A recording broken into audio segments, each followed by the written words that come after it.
Que signifie le nouveau plan quinquennal pour les gens ordinaires? Voici tout de suite un récapitulatif en 10 éclairages. La Chine va mettre en œuvre un système de protection environnementale plus fort. Toutes les agences de protection environnementale au niveau provincial conduiront une gestion verticale pour l'air, l'eau et la protection des sols. Des progrès seront réalisés dans les assurances commerciales aux soins des personnes âgées et les plans de retraite d'entreprises ou professionnels.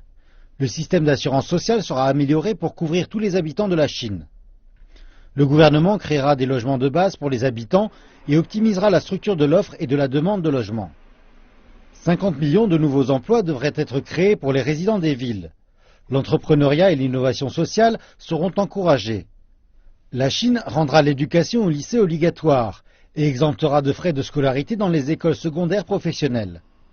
Le pays vise aussi à doubler son PIB de 2010 et son revenu par habitant à la fois dans les villes et dans les zones rurales d'ici à 2020.